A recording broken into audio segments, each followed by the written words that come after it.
This is Sunday Focus, a weekly public affairs program that looks at the topics affecting our society and the people who are making a change in the community each and every day. The people who have vision for the next generation. Sunday Focus presents new challenges for us, keeping you informed with topics of local and regional interest. Now the host of Sunday Focus, Christine Manica. Good morning. Coming up on the program today, Sioux Falls Fire Rescue and Sioux Falls Animal Control join the program to talk about fireworks safety with humans and with our pets. Plus, Hope Haven talks to us about the latest with their organization. All that and more coming up on Sunday Focus. Suffering from fear, depression, anxiety, or loneliness? If so, there's hope. The power of prayer can transform your life. At Direct Line Prayer Center, we're here to walk beside you and take your issues of life to the giver of life. Our prayer team is ready to pray for you in person, by telephone, or via email. To learn more, check us out at directlinesd.org or call 605-274-9274. Welcome back to Sunday Focus. I'm being joined by kind of a unique combination we have going on. We have Brandon. He is with the Sioux Falls Fire Rescue. He is a fire inspector. And then we have control supervisor for the Sioux Falls Animal Control, Julie, here with us in the studio. Hi, guys. Good morning. Good morning. How's it going? You know what? It's going great. First of all, thank you both for joining me in the studio. It's nice to see faces again, that's for sure. Now, the 4th of July, it's fast approaching, and this year, America's holiday lands on a Sunday, and this can only mean one thing for people. It's fireworks. That's what immediately pops into people's minds. Now, for anyone who isn't familiar, it is legal to use fireworks in South Dakota, but there are limits. So, Brandon, can you tell us the current fireworks ordinance here for the city of Sioux Falls? So, for the city of Sioux Falls, shooting fireworks off in Sioux Falls in the town itself is illegal. Mm-hmm. We have pretty strict ordinances here in Sioux Falls, and that's protect our residents. And basically, what you can do and what you can't do. Anything that has an audible report or a propelling agent, you cannot shoot off in Sioux Falls. English, what does that mean? That means like a bottle rocket. Okay. You shoot a bottle rocket and it goes, wee, phew. You can't have that in Sioux Falls. Or a black cat. Or basically anything that goes up into the air and makes a noise, you cannot shoot off in Sioux Falls. So what are the fireworks that you can have in city limits or outside of city limits if you do decide to use them? Inside of city limits, it's basically your sparklers, your snakes, your party poppers, stuff like that. It's really simple. It's really generic. Now, I know, and everybody else in this room knows that people are going to shoot off fireworks in Sioux Falls. It happens. Just so you know, if a cop does catch you in the act of shooting off a firework, it is a $95 fine. But it happens in the city of Sioux Falls all the time. So outside of Sioux Falls, you need to check with your local laws, your local ordinances with other towns. They might be different than Sioux Falls. They might be the same, but definitely check where you're at. Now, you know, like you say, you can shoot some fireworks off outside of the city limits, and then there are some in the city limits. But besides fireworks, there are other activities that people can do in order to celebrate the 4th. Run those down for us. So there's a lot of different things you can do with the 4th. When everybody thinks about the 4th of July, the first thing they think is fireworks. What I think about is food. Yes. I'm a big food eater. The steak, the burgers, everything that comes along with that. So things that you can definitely do are glow sticks for the kids, silly string, yard games. A really cool idea is an outdoor movie night. You can kind of set up an outdoor movie theater, get everybody to get your popcorn, get your drinks, get a good movie going. Or something that's really fun and cool that I've been seeing as popular is throwing a birthday party for the USA. So you have party poppers, you have all that kind of stuff, and of course, don't forget the cake. Can you run down the legality issues for fireworks one more time? Because you did say $95 fine, correct? Yep. So if you are shooting illegal fireworks off in Sioux Falls, anything that has an auto report, a launching component, or a projectile, and a cop or an officer does find you doing that on the spot, you can get a $95 citation. Okay, and the 4th is about celebrating with your family, with your friends, having that barbecue, eating those hot dogs and burgers, and this also includes celebrating with your dogs. And Julie, this is where we bring you into the conversation. I saw this on Facebook the other day. My aunt is already on top of saying, hey, protect your pets this 4th of July, and just sharing all these sorts of facts and whatnot. So, believe it or not, our cats and dogs, they're not the biggest fan of fireworks to some degree. So before you even light the match, what is a good key tip to keep in mind if you do plan on celebrating with fireworks on the 4th of July and you're around your pets? Well, again, thanks for having me here today. Yeah. This is very topical, very timely, and I love getting this message out to the public. And I like to get the message out a little bit early, too, before July 4th runs around, so that people can be prepared. Just kind of know your pet is the first thing. Know your pet. Is it scared of loud noises? Do you think it's going to be scared? If so, take precautions. Yeah. There's things that you can do to minimize the effects on your pet during this time. You always need to keep him safe during the fireworks and that sort of thing. So we can talk about that. But yeah. I think the best thing is to think ahead. Think about where you're going. What are you doing? Are you going to a barbecue? Are you going to a parade? Are you going to be gone all day? Do you need a different quiet spot for your pet during those activities? Will your dog or cat? Some people like to take their cats places. Will your dog or cat like going to a fireworks show, or would they rather stay at home? So some things that you need to think about ahead of time before the day comes. Something unique about South Dakota is that we do like hunting, we do like fishing, and even though dogs, some of them are not gun shy, can they still be fireworks shy in a way? Oh, definitely. Yeah. Definitely. So that's not out of the question either. Correct. Okay, so sometimes, like you mentioned before, our dogs and cats, they do get scared and end up running away. Now, how critical is it to microchip your dog? And again, my sister, studying to be a veterinarian, is heavily always saying microchip. What are the benefits with that? Well, the benefits are many, and the downfalls are slim. I don't know if there's any downfalls to having a microchip on your pet. If you want to have your collar and license on your pet, that's great. But if it slips out of its collar when it's running away, that's not going to be much help for us when we catch it and try to get it back home to you. So the best way is to get a microchip in your pet, and it's really inexpensive to do at a vet or at the Humane Society. It stays with your pet all the time, and we can always then help to get your pet back home. And that's our main priority, is trying to reunite families with their pets. How does that microchip work for anyone who isn't familiar with it or is even considering microchipping their pets? Sure. It's just this tiny little microchip that they use. They'll use a syringe and put it right underneath the animal's skin on their back, and it stays there for the rest of their life, and it doesn't bother them. It's not in a spot that they itch at or scratch at or anything. So it's a wonder for us. We do sometimes, we're able to reunite families with pets that are from states away that have somehow ended up in South Dakota. So. Just took a little road trip, right? That's right. How many calls would you say you get about dogs running away on the 4th of July or on the weekend of the 4th of July alone? Right. And, we're talking about fireworks, and fireworks aren't just lit off on the 4th of July. There's a few days in advance that they can light them off, and then a couple days after. So one of our busiest times of the year is around the 4th of July, and it's because people are not only lighting fireworks, but also they're going to barbecues at friends' houses, they're going to parades, they're going to places where their dogs are kind of overwhelmed by people and get into these situations where they're spooked and they run off. So it is one of our biggest times of the year.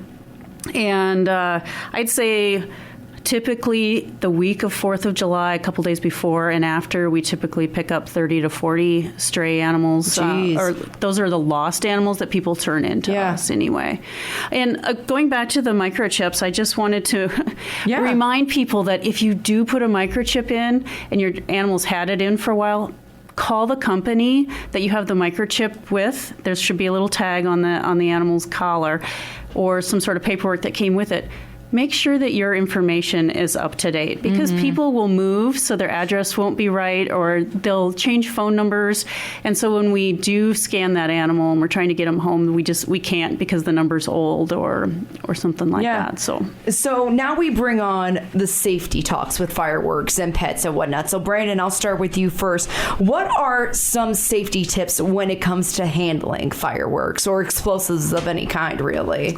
So I know safety is everybody's favorite topic, and everybody's probably turning their dial down right now on the safety. But honestly, U.S. has roughly 20,000 structure fires a year during the 4th of July.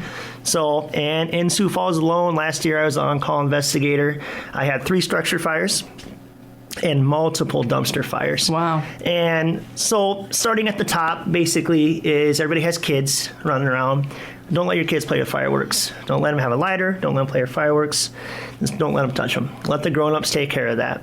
Another good thing is always make sure that you purchase your fireworks from a licensed vendor.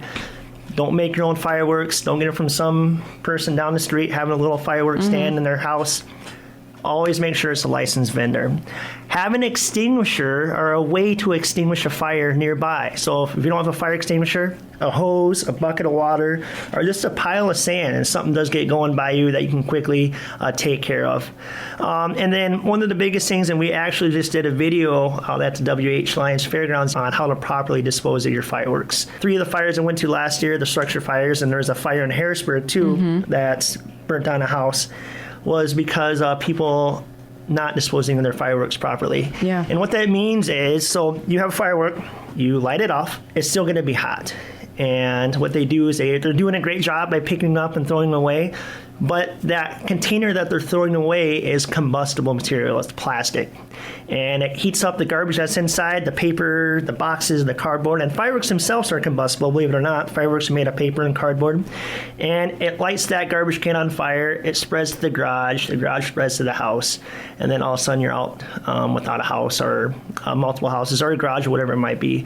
So the best way to take care of that is you're going to soak your fireworks. So soak them in water for up to 5 hours or leave them in water overnight. In the morning when you get up and you clean the rest of your stuff up in your house, take your fireworks out of the water, wrap them up in a plastic bag, and then you can throw them away inside the garbage can.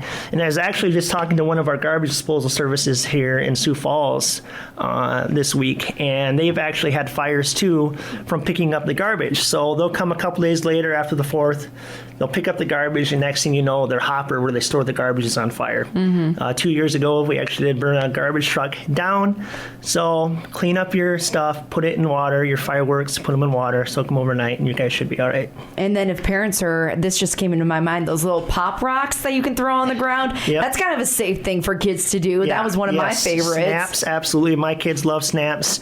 We got boxes and boxes of them, and it keeps them fun. They throw them at you. I mean, they're harmless. Yeah. I'm sure the pets don't mind them. The snaps, they're not too crazy loud. Julie, your face was kind of like, I'm not sure about that. They're they not don't like fan of that don't either. throw them at your pets. But if it don't feel safe, don't do it. Okay, if you are just listening, Brandon and Julie. Brandon is with the Sioux Falls Fire Rescue, and Julie is with the Sioux Falls Animal Control. Now, we've already said this. It's honestly, is it ever a good idea to have fireworks around pets? Talk about the safety issues in regards to that, Julie.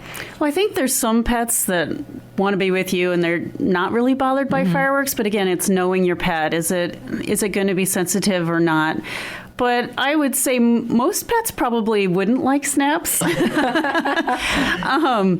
Especially my cat. I don't think my cat would enjoy that at all. But yeah, I think there's several things to take into account when you're talking about fireworks and the 4th of July festivities, all in all. Even if you go to a barbecue, there could be embers from the charcoal grill or just the charcoal grill itself that could be sensitive or that could burn their little paws or noses.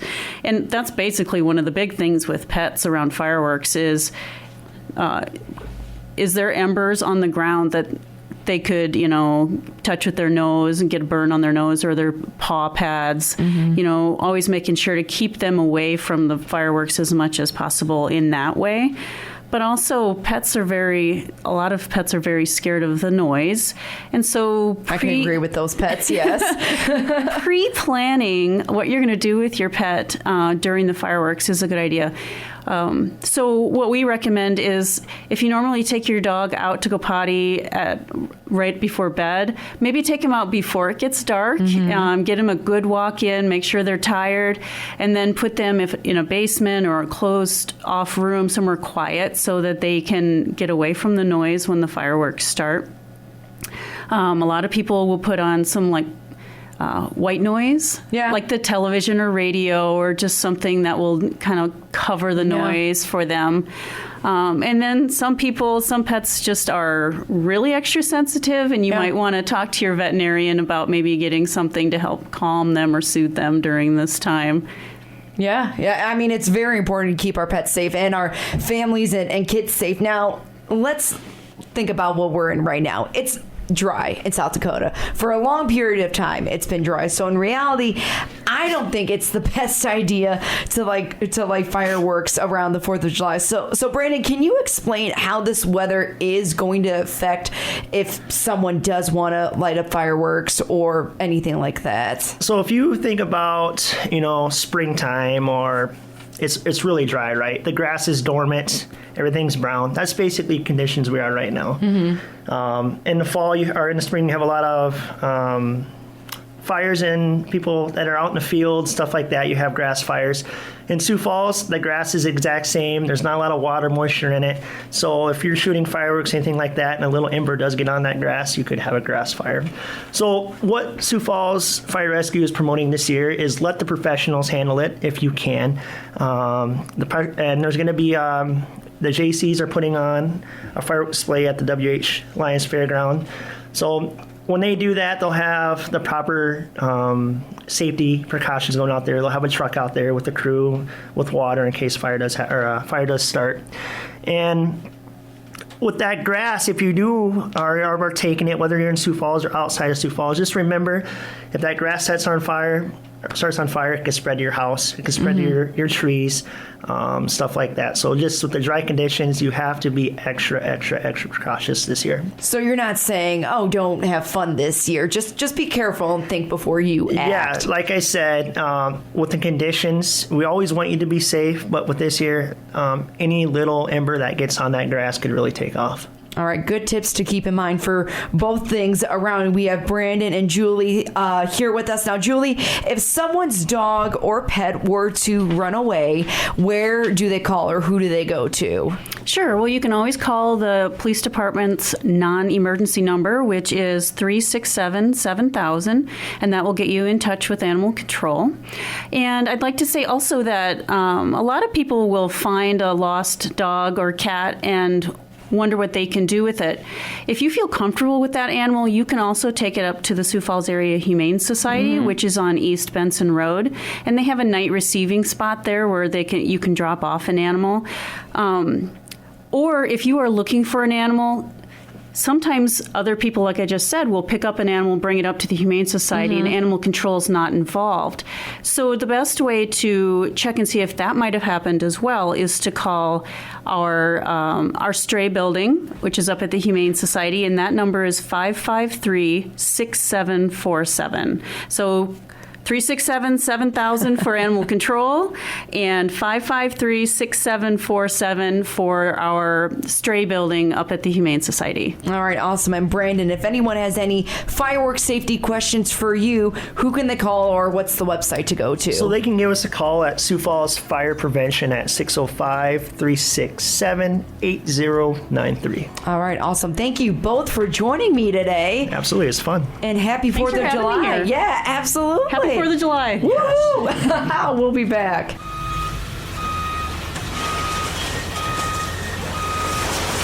When approaching a highway construction zone, slow down. I am Trooper Devin Clark of the South Dakota Highway Patrol. Always slow down to at least the posted speed limit when going through a construction zone. That way you can protect those working on the highways and you can be prepared to stop if necessary. And slowing down in construction zones can also save you money, because speeding fines are doubled in work zones. Help everybody stay safe. Welcome back to Sunday Focus. I am joined in the studio from Hope Haven Marketing Manager Brooke Koima. I said that right? Yep, that's correct. There we go. She is going to talk to us about the organization and lots of exciting events coming up. First of all, Brooke, thanks for joining us today. Yeah, thanks for having me. It's always nice to have someone back in the studio face to face. I've mentioned this before. And let's just put it this way. Last year and this year was just different in general. It has been different. But before we get to that, let's talk about Hope Haven. What is your organization all about? Hope Haven is a nonprofit organization that provides services and support for people with disabilities. Our services are comprehensive. We have a really big umbrella, so we do a lot of different things that cover a lot of aspects of a person's life. That's vocational, so connecting people with job opportunities, housing, so that's direct care in homes. We have an international ministries program, so we do a lot of different things. And individual choice is really key in all of our services, empowering people to have a productive life of their choosing in their own communities. What about people that benefit from this program? So when people come in to Hope Haven, what is their number one priority that they're looking for from you guys? Yeah, so it really varies based on individual need. Our largest service program at the moment is community living. We have over 60 community living residences in Northwest Iowa and Southwest Minnesota. But like I said, it really varies based on that person's needs. And our international ministries program has their distribution center in Sioux Falls. And that program has delivered over 130,000 wheelchairs in 109 countries. So, and they estimate that there are millions of people around the world who still need a wheelchair and can't access one. So that program has a really great need, and a lot of people tap into that and work with us on that program. So I should have mentioned in the beginning that this is part of the Sioux Empire. So you have a location in Iowa. Yes. And then is there also an office located in Sioux Falls? Yeah, so our headquarters are in Rock Valley, Iowa, but our international ministries is headquartered in Sioux Falls. You were talking about the wheelchair ministry just now. How many wheelchairs, just so I can figure that out, how many wheelchairs would you say you distribute a year? It really depends. Anywhere between 2,000 to 5,000 wheelchairs, probably. Can you talk about some experiences that people have had with Hope Haven? So our organization was founded in 1964, so there's a lot of history there. Yeah. And a lot of people, especially in the Sioux Empire, have been on a trip with us, or they have volunteered at one of our wheelchair workshops. And that basically, working in a wheelchair workshop entails refurbishing wheelchairs that are donated. So if someone has a wheelchair that they no longer use, they'll donate it to our organization, and our volunteers will refurbish it to like new, and then it'll be donated to someone in need. So locally, people help us refurbish those wheelchairs. And then there's also opportunities for people to go on trips with us to places like Vietnam and Guatemala and Romania and be a part of that process where they're personally giving a wheelchair to somebody in need. So those are some really great experiences. There's so many stories, but when you're there in that country and you're seeing the person get that life-changing gift of a wheelchair, it's really incredible. It's probably really rewarding for you on your end just to see it all unfold. Definitely. You see the whole process right there. Things have changed with COVID-19 too, and there really isn't an area that hasn't been affected in some way. Nonprofits and organizations like Hope Haven especially have been hurting during this difficult time. Yeah, things really were put on pause with that. We had one of our last trips in March, and then things really came to a halt on that. Behind the scenes, we were still collecting wheelchairs, and our volunteers were safely working when they could on refurbishing them. But yeah, we didn't have a lot of trips last year, so we're excited when things start opening back up to get back out there and get those wheelchairs distributed to people in those countries. So when COVID first became a reality, what were your thoughts personally and as an organization? Yeah, wow. Difficult time for everyone, especially in our nonprofit and what we do. Locally, we provide direct care, so that's super challenging because the work that we do that way doesn't stop and people can't work from home.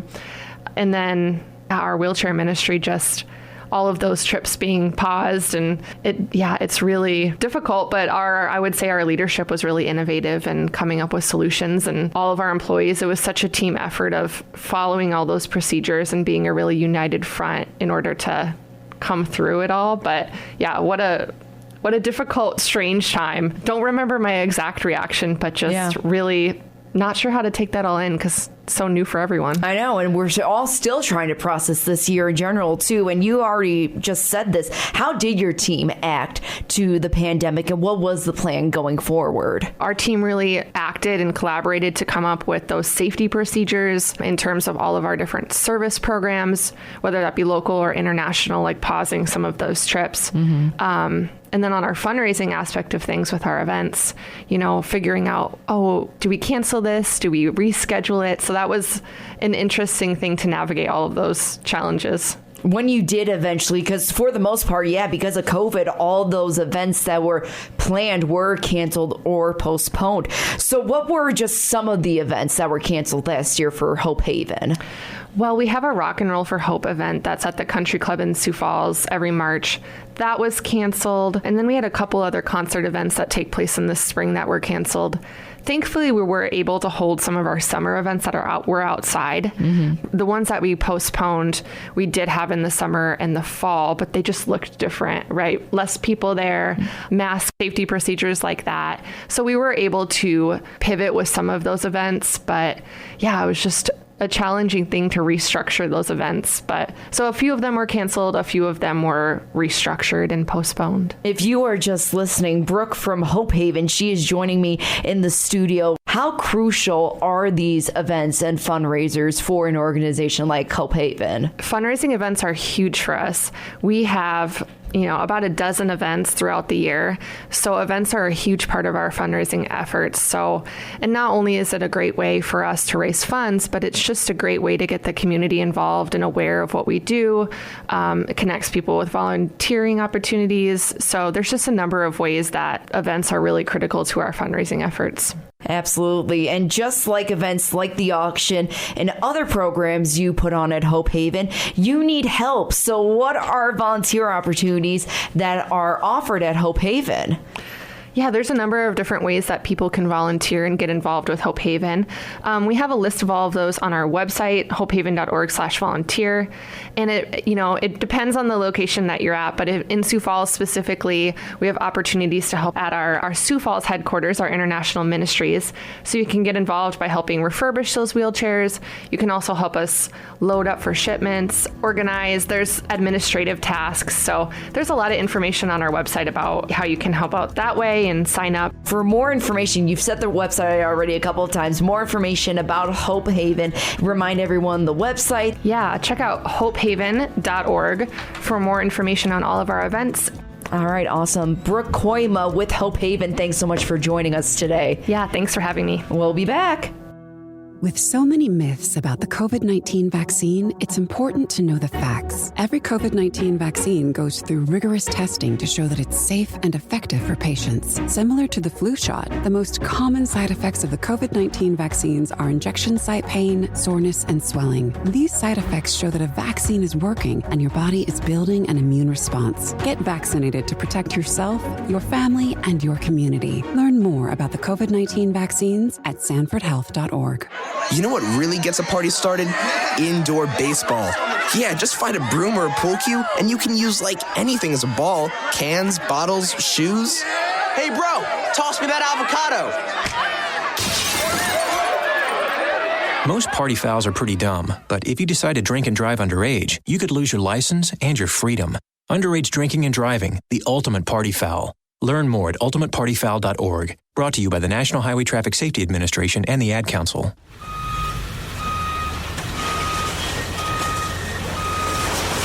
When approaching a highway construction zone, slow down. I am Trooper Devin Clark of the South Dakota Highway Patrol. Always slow down to at least the posted speed limit when going through a construction zone. That way you can protect those working on the highways and you can be prepared to stop if necessary. And slowing down in construction zones can also save you money because speeding fines are doubled in work zones. Help everybody stay safe. I'm Christine Manica, and you've been listening to Sunday Focus. I'd like to thank my guests from the Sioux Falls Fire Rescue, the Sioux Falls Animal Control, and Hope Haven. Please join us again next week for another edition of Sunday Focus. Sunday Focus is a public affairs program of Results Radio Town Square Media, Sioux Falls.